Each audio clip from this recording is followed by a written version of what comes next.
How do you see measurement as an opportunity for businesses today? Oh, it's huge. I mean, I am an absolute believer in the economic value of marketing. I never thought I would be talking about MMM again, but it's had a massive renaissance and there is some amazing stuff. I can tell you now, there is no amount of money, no amount of campaign setup that compensates for a bad ad. That is just fact. Measurement is carving new paths to growth today that we didn't even think were possible a year ago.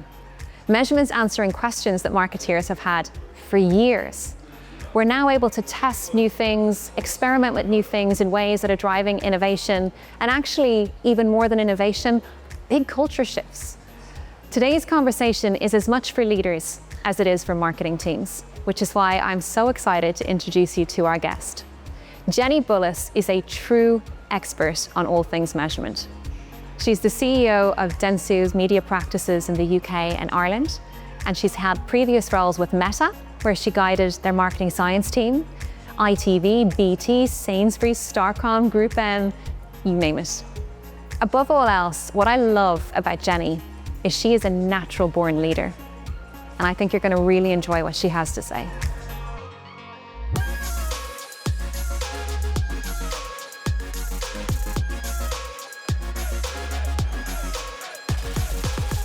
Jenny, hello.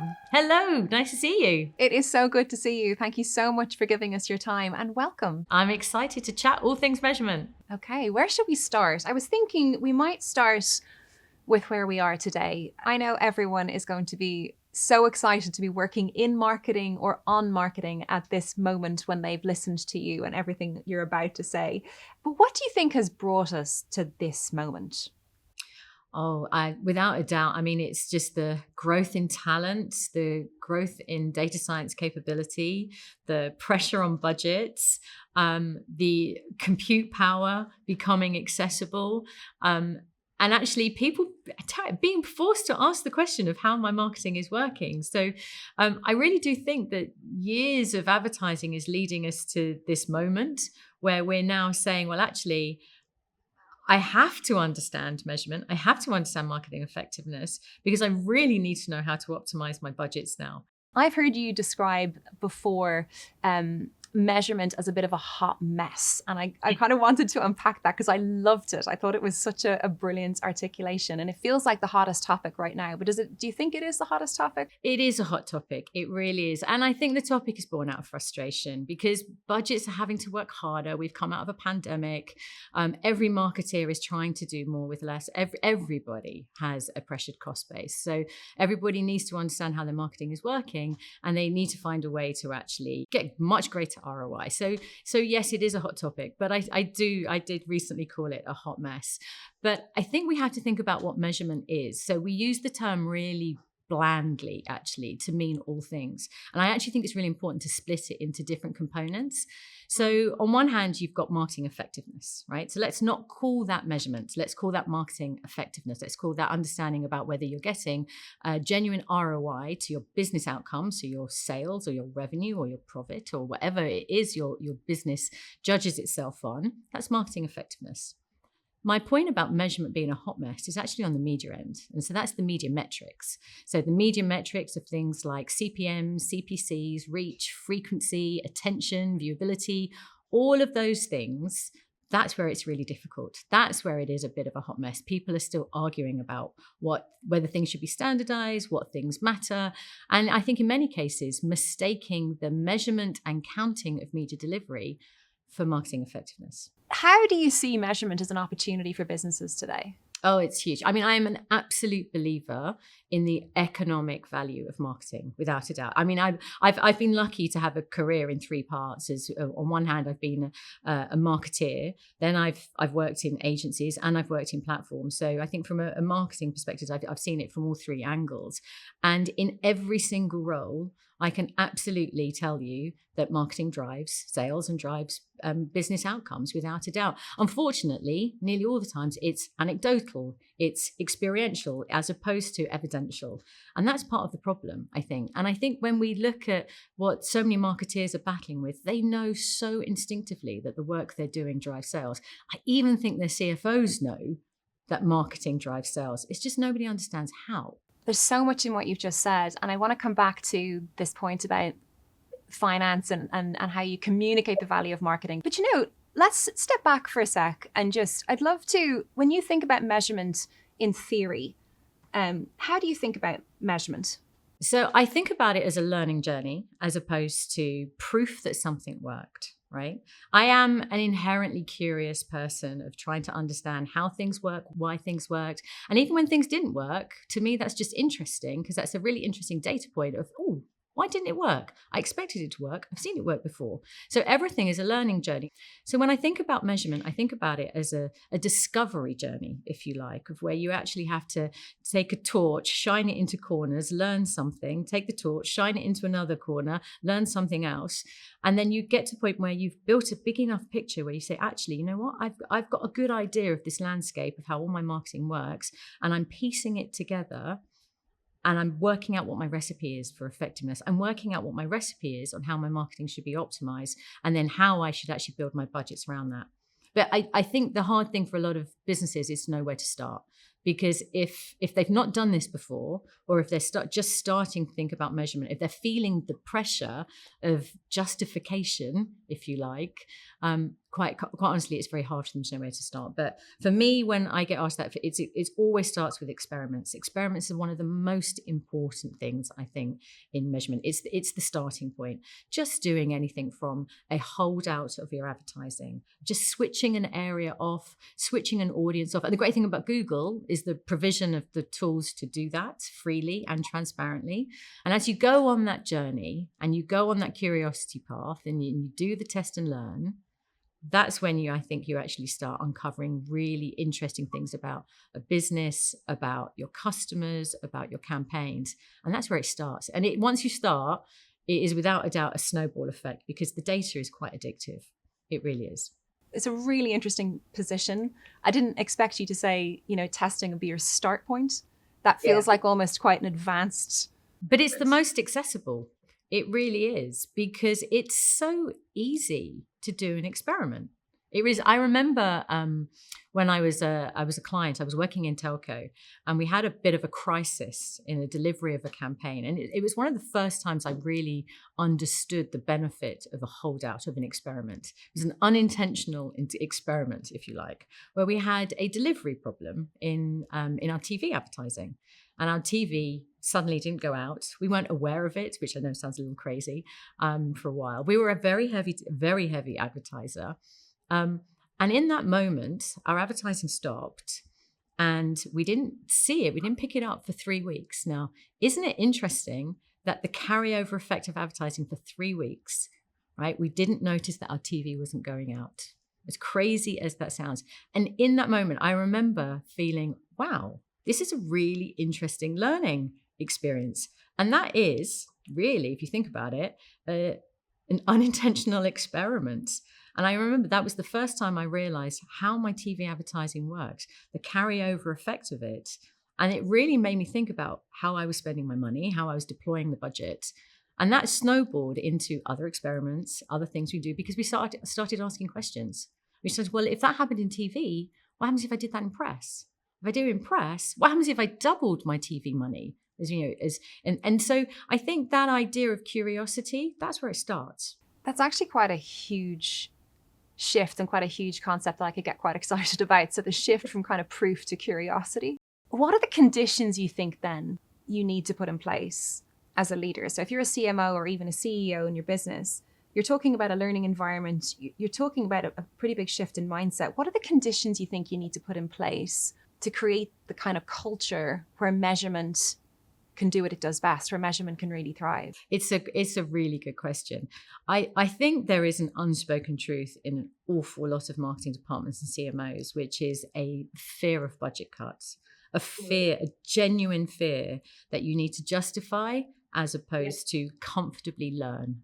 Right. So it's a proof. I have a friend who is a chief analyst for a large B2B business.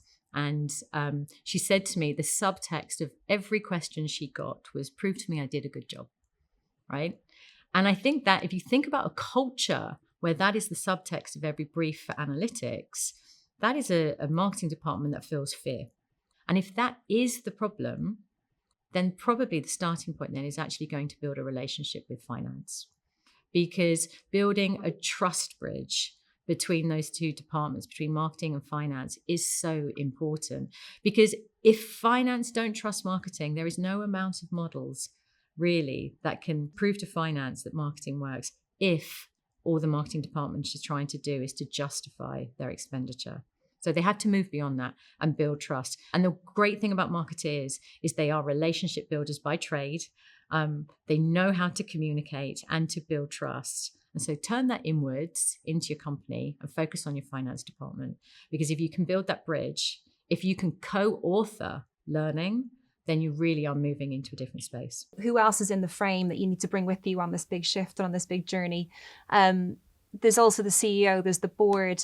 There are leaders in the business, and I know you have heaps of experience convincing all types of boards and C-suites to buy into things that they probably don't fully understand. And is there anything else that you think is important for marketing teams? Marketing teams look a little different these days. Like, we have a lot of data scientists, we have a lot of analysts. I mean, marketing teams do look different, and it's quite common for a marketing presentation to have an analyst come in to explain the model, right? I mean, God, I love an analyst. I really do. I mean, I'll be straight up about that. Don't we all? They're fantastic. But their job is analytics. Their skill set and their strength is analytics. There are the rare unicorns that can communicate, much like you get with engineers, amazing engineers. And then there are the rare unicorns that can actually do incredible storytelling as well. And so data scientists are no different. But there is a behavior, if you like, within data scientists where there is tend to be a focus on methodology as opposed to application. And it is something that, having run analytics teams, one of the big challenges that you have is to take data and turn it to application as opposed to just statement or methodology explanation. And so it is a really hard thing to do. It's a really important point to note about communications. I remember the very first time I presented an MMM. I mean, I am no analyst at all, right? It's not my background. I've just been a customer of analytics and a leader of analytics. The first time I presented an MMM to the CFO, he said to me, well, we had a fantastic MMM. We were very typical that 15% of our sales around that was coming from the marketing that we were doing. And so he looked at me, and I was very proud of this number. And he looked at me and he said, so you're telling me I could get 85% of my sales and zero the marketing budget? And I remember thinking, oh God, I have explained this so wrong. And I mean, it's only lessons, again, never waste a good crisis. Right? And it's lessons like that where you think, okay, I need to learn to explain this better. He was right when he looked at the model, but oh so wrong equally. I absolutely love that. We definitely see the same thing. And we recently published an ebook called The Effectiveness Equation, and we talk about this a lot. I also think it's a way of working. It's an opportunity, I think, for marketing and for CMOs to start to bring the different disciplines together. Because I do think finance and marketing actually need to collaborate a bit more. It's that co-authoring. I mean, every business wants to reduce its silos, and it is co-authoring. I think the best examples I've ever seen of measurement, there's a German e-commerce brand where they have written their MMM. They've reduced their MMM, an in-house MMM, between their finance department and their marketing department. It's a very complicated series of nested MMM models, which, for in measurement terms, that is complicated. That's very advanced. They are very advanced in reality. They have MMM that I would say sits on the finance end, which is very profit geared, very predictive, and then they have MMM that nests down to what I call close to campaign. Because that series of analyses that allow finance to feel confident, comfort, and trust and understanding in marketing inputs, and the benefit of MMM, of the same model that's been co-authored in trust between the two departments, that then brings it close to campaign for application. I mean, that's an incredibly powerful relationship. And that allows that marketing department and that CFO to utterly agree on how marketing budgets and how much marketing budget should be set, the goaling of marketing, and where opportunities to grow can come from, because they are looking at the data themselves. I mean, that's a super advanced experience, and it has taken them a long time to get there, but that's where it can get to if you commit to that transformation. And that transformation does start with culture. Feels like to me anyway, transformation is inevitable. But I'd love your perspective on it. Like, to what extent do you think this is optional? Is it optional? Or are you going there anyway? It can't be optional if you want a business of a going concern in 3 to 5 years' time. I mean, it is not optional.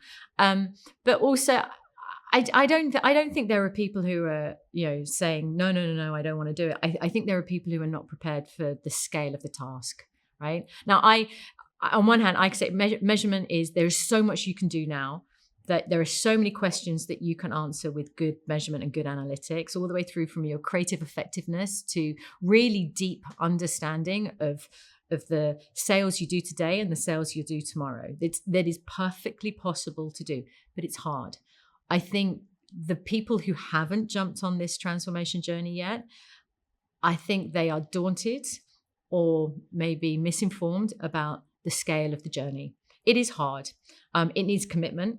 It needs follow through, and it absolutely needs resources, because you can't expect to be able to do all of these things without investment as well. So if you make that change, then the rewards are huge. This is where growth comes from. And the fact that the talent is accessible, that the technology is accessible, the skill sets to do this accessible, and data is everywhere, then there really is no excuse, quite honestly, other than a willingness to actually transform. I think that's so well said. And maybe sometimes for the leader, that starts with education, because not every CMO or not every CEO, really understands this stuff. Like, where would you say they should start? And, to some extent, what can they get away with not understanding? I mean, I'm no analyst. I'm really not, but I am a self-confessed advertising nerd, and my appetite to learn is real. It really is. My curiosity is real, and I think that any good leader in any discipline, being humble about what you don't know, being prepared to learn, being prepared to Google the hell out of stuff. I mean, Gemini is amazing to teach you for this stuff. It really is. I use it, and I think that if you can be humble and say, I don't understand how this model works. Can you explain the stat sig to me? Can you explain to me what the MAPE means and what a Durbin Watson is? I think if you can do that, then you know what? You're going to be fine. You're going to be learning, and you're going to be growing as a leader. And both because you're humble and you're learning new techniques, but also because you're learning about the discipline of analytics. No one expects any CMO to be a statistician, right? And I accept that and acknowledge that that's okay. Any more than a CMO is expected to be the copywriter or the art director or all of those things. But we should have a numeracy, and we should have an understanding of how marketing works. If you view their skill as a qualification, right? But they must have sector experience in marketing. I've seen a number of times where an analyst or a data scientist has moved from something like, I don't know, maybe forensic finance analysis to marketing, right? And they've been assessed on their R and Python coding skills, their stats and things like that, right? And they've got absolute fantastic qualification, but what they don't have is marketing knowledge. Right? So if you're building an MMM and you have a data scientist that doesn't know how data comes out of platforms, if they don't know the range of data sources available to them, you're going to get a weak model. As I say to my team, comfort in your own ignorance is really important. And, there are so many things in data science and analytics I haven't got a clue about, that I ask people with absolutely no shame in my ignorance, and I'm better for it, and I keep learning. And I would say the same to any marketeer, just keep learning. Okay, if you were listening to this conversation thus far and you had a bingo card for every time we have said MMM, I think you'd probably have cried bingo long ago. So I think we should stop for a sec and talk about MMM. I never thought I would be talking about MMM again.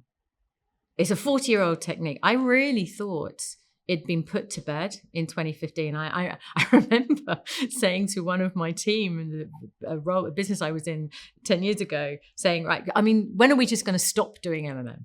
But it's had a massive renaissance. It doesn't even look like the MMM of old. It really doesn't. And it's privacy that's created the opportunity. It's everyone talks about the loss of signal in the data ecosystem, which is absolutely true. But it's privacy that's brought MMM back, along with data science skills, along with data science communities, the open source movement, the computing power. All of these things have made MMM utterly reborn and reimagined. And there is some amazing stuff going on. If I look at the work that the Google Meridian team have done, modeling reach and frequency, I mean, that is so cool. I mean, incredible work. There are obviously other models that can do similar, but it's a huge game changer. It really is, because it's building that bridge between a media delivery metric and business outcomes. So you can actually understand, how much frequency do I actually need? We couldn't do that 10 years ago. We couldn't do that 5 years ago. So it is incredible. But MMM is more accessible than ever before. It really is. The open source movement in MMM, I think, is amazing. And the texture of detail you can put into it now. We talk about data textures in a very digital centric data era, because we are now. The fact that you can do things like campaign tactics in it, not just whole media, right? So you can go down to the campaign tactic level. You can do short time scales. You don't need 3 years worth of data anymore. You can even put creative quality scoring into it as well, to understand how different features within your creative actually contributed to performance. And then something which I think is always underlooked and overlooked in MMM, because everybody, going back to that point of a culture of prove to me I did a good job, so they don't actually look at some really interesting learnings, which is the effect of macroeconomic factors, like your competitors, like weather. Oh my God, so many advertisers that miss the opportunity of weather and seasonality. They really are. So there is huge amounts you can do with MMM. It is a really exciting time. So we've said that it's not really optional, right? But what if for some listening to this, that feels a bit inaccessible? Yeah, I totally get that. I think MMM for a lot of businesses does feel inaccessible. It really is. It's a very specialist topic, and it is a specialist knowledge. Actually, it's not something that the average data scientist can do. They genuinely had to have been trained in doing MMM, or econometrics, as it's properly named. But I really do believe, because there is such a big community of people in this space now, people who are new to the discipline, they've been playing with the open source capability out there. The community, there is a real community of people who nerd out on this and are sharing and learning and swapping techniques and answering each other's difficult questions, that is making more and more people aware of how to do it and how to use it. And I do think with the growth of things like Meridian, like Robin, and advertisers that are doing digital only, they are at a size where they only use digital channels, I do think MMM is increasingly accessible to them. It's no longer something that you have to do a big RFP on and get a specialist vendor on. I mean, that might be right for your business, but equally, you don't have to do that anymore. You really don't. You don't have to pay, oh my Lord, the 8 figures that I paid 20 years ago. It's much more affordable, because there are people who can do this on their own now. There are people who there are tools and systems, there are SaaS platforms that you can subscribe to that can support you in MMM. So it is ever more accessible. It might not be right for every business based on their media mix, right? It might be that the tools in the platforms, the free lift tools in the platforms, are actually plenty for a lot of really good experimentation and learning. So don't assume that you have to jump into MMM if you're not at that scale yet. But if you are doing multi-channel digital, don't think it's not useful to you. I think we should probably talk a little bit more about the talent, because so let's go beyond the data scientist. So if you are a CMO today, and the exam question, I suppose, here is, how do we get the most out of measurement to drive business growth? What do you think your marketing team, what does your talent look like? Who do you have around the table? Because I'm sure data scientists are one role, analysts, media, but who else needs to be around that table? I do believe in media expertise in the marketing department. I really do. The complexity in media now is incredible. It really is. The number of channels you're talking about media metrics earlier. You need to understand about media metrics to understand how to navigate that. And some of the really big issues in the industry as well around how those metrics are comparable, for example, across platforms. These are really big topics which a lot of media professionals have a lot of questions about. So I do believe in media expertise. I do believe in creative expertise, because we've been talking about data and stats and all of that, but I can tell you now, there is no amount of money, no amount of campaign setup that compensates for a bad ad. That is just fact. It really is. I do believe that the analytical numeracy skills needs to be prevalent throughout. You don't have to be an analyst, but I do think probably more numeracy in marketing is more important. We are seeing it come through because so many advertisers and so many brands will have things like their search or their social in-house in their marketing department, particularly the smaller brands that are growing. They, sometimes the first marketeer that they hire is a search practitioner. There is inherent technical data literacy that comes with that work, right? And that's really good. That's really powerful. As those businesses grow, marketing departments do need to also understand about brand and about long-termism. I'm not a believer in the differences, the polar debate around short-term versus long-termism. I don't believe in that debate, if I'm really honest. But I do think that as businesses grow, they need to understand about brand and customers. And that really is about selling for tomorrow more than anything else. And then absolutely there needs to be analytics and data science. It is really important to say that not all analysts and data science are the same. It's very easy to lump them as one technical discipline, but there are statisticians and there are more computer science orientated data science. In my experience, the talent definition that exists is needed mostly in the marketing department around analytics is more statistics orientated data science. And so if you're recruiting, you need to think about it on that level. You really do. And then there is still huge value in quant and qual research and insight skills. They have existed in marketing departments for years, and that is good.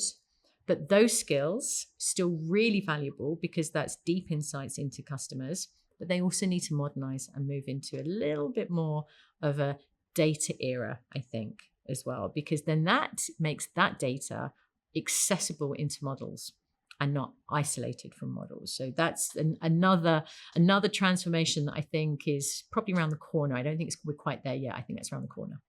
But it's coming. I think that's super practical and it's super helpful. And I think it might be worth actually just touching on the long and the short, and the long term and the short term. Without measurement, I don't see how you possibly figure out what the right balance is or what the right mix is. And I'd love to get your perspective on how you bring those two things together. So I think that for me, the whole long and the short of it, it's rooted in a media debate, in a media differences. I mean, if you track the whole debate in the industry back a number of years, it's actually rooted in a media planning of offline versus online, right? That's where it comes from, right? So I'm going to park that because I don't buy into that. I know from firsthand experience that when I was an advertiser, I had to sell today and tomorrow. I mean, it's just a fact, right? Finance departments will tell you, I mean, they want you to have a long-term plan, but they fundamentally have to report quarterly. It is not a bad thing. It is not a burden as any business to report quarterly. It's just fact, right? I've worked in grocery. I can tell you we've reported by the hour sometimes, right? So it is just fact. And it is not an unacceptable fact. It is perfectly acceptable for a business to report its daily sales, its weekly sales, monthly sales, quarterly sales, right? Be it or profit or whatever the main finance goal is. And it is not wrong for a marketing department to be expected to contribute to that and be able to express how it is helping that and optimizing that's sales driving. But any marketeer and any good business wants to have a long-term plan, right? Finance departments want 3-year plans. That's absolutely true. And so any marketeer needs to say, well, I need to be able to sell today, and I also now need to be able to sell tomorrow. The question about whether the advertising you're doing right now is selling for tomorrow is one of data, right? If it was possible, I do believe this is somewhere possible. I don't think anyone's done it yet, but if it was possible to have brand tracking data, brand data, that is delivered at the pace of performance. So this one ad will have the power, this impact will have the power tomorrow to sell to this multiplier. So my frequent tracking will go something like, I sell today this one sale, and then I know I have a multiplier of 0.5 for a quarter, 0.1 for a half, or something like that, right? That is brand at the pace of performance, because every single ad you do today, be it an upper funnel ad or a lower funnel ad, however you want to express it, is having an impact today and for tomorrow. So for me, the question of long and the short of it is the wrong question. The question is, how today can I demonstrate or understand how this one ad will sell today and will sell tomorrow? And I would like to be able to do that at a cadence that allows me to course correct. To me, that's the challenge. And the person that solves that is going to be very successful.